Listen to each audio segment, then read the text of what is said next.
Hello my dear aspirant. Mind map synopsis channel में आपका बहुत बहुत स्वागत है। आज मैं आपको साइनॉप्सिस कल्चर का साइनॉप्सिस बनाना सिखा रही हूँ। सबसे पहले ये बात आप देखें, कल्चर में सबसे पहले कौन सी बात आती है।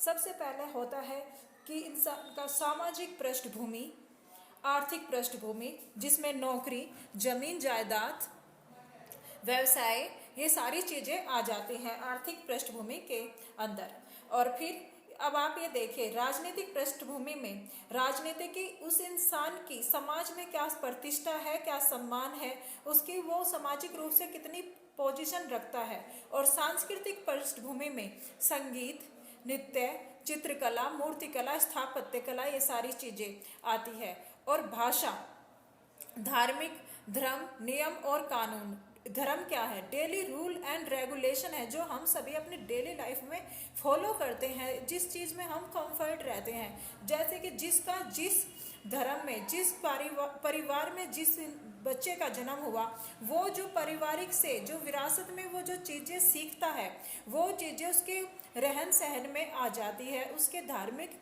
में, उसका सामाजिक दृष्टिकोण में, मानसिक दृष्टिकोण में वो सारी चीज़ें आ जाती है।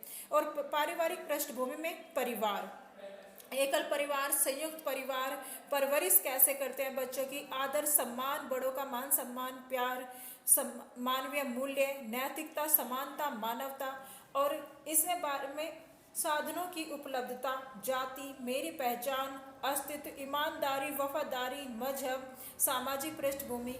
और इसमें बात करते हैं व्यवहार कि बड़ों के प्रति कैसा व्यवहार है, किसी और व्यक्ति के प्रति कैसा व्यवहार है, रहन सहन, खान पान, वेशभूषा, मौसम, जलवायु, मनोवैज्ञानिक दृष्टिकोण और तार्किकता। अब सबसे पहले ये सारी चीजें इसको डिनोट करती है। अब इसमें मेन बात है भाषा। भाषा का भी बहुत बड़ा रोल है, भाषा, ठीक है, लैंग्वेज।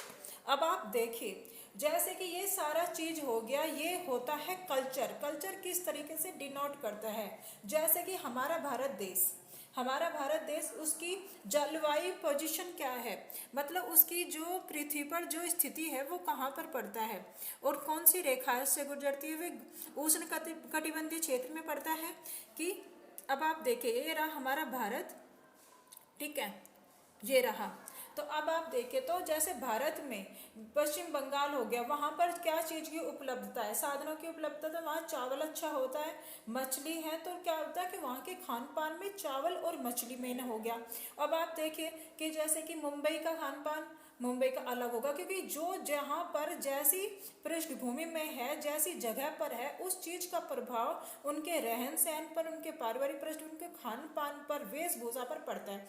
अब अगर जैसे रेगिस्तानी एरिया में चले जाओ, वहाँ पर उन क्षेत्रों में सबसे ज़्यादा क्या है, रेगिस्तानी क्षेत्रों में पूरा अपने आप को कवर करना पड़ता है, क्योंकि जो भी हवाएं चलती है, वे हवाएं अपने साथ मिट्टी जो है वो आंखों में भी बढ़ जाते हैं, कई बार आंखों में डल जाती है, तो कई बार अपने आप को कवर करना पड़ता है। तो वहाँ की जो पूरी वेशभूषा है वो अपने आप को कि पूरे को कवर करना पड़ता है। तो ये चीज़ें देखी जाती है। जैसे कि अब यहाँ का एरिया हो गया, अब ये देखिए एरिया, इधर का देखिए आप, ईरान तरफ का, अरब प्रायद्वीप तरफ का, तो वहाँ के लोग क्या चीज़ें पहनते हैं। तो ये इसका जो प्रभाव है कल्चर पर, कि क्या कह देते हैं कि यहाँ का कल्चर कैसा है।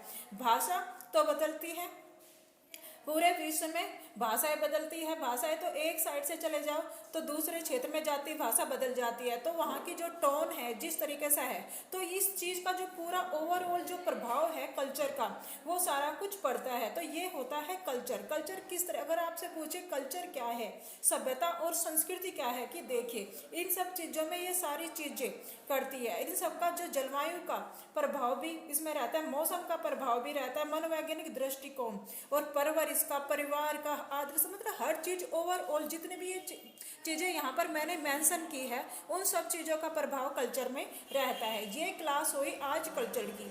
अब आपसे मैं कहना चाहती हूँ, माय डियर एस्पिरेंट, आप मेरे चैनल को सब्सक्राइब कीजिए, वीडियो को लाइक कीजिए और इसे अभी अपने फ्रेंड सर्कल में शेयर कीजिए, ताकि ये जो बेनिफिट इन सब वीडियो का आपको होगा, तो उससे आपकी पढ़ाई बहुत अच्छी होगी।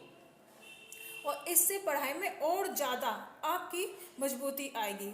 ओके फ्रेंड, एस्पिरेंट, मिलते हैं अगली वीडियो में। अपना खूब अच्छे से पढ़ाई कीजिए।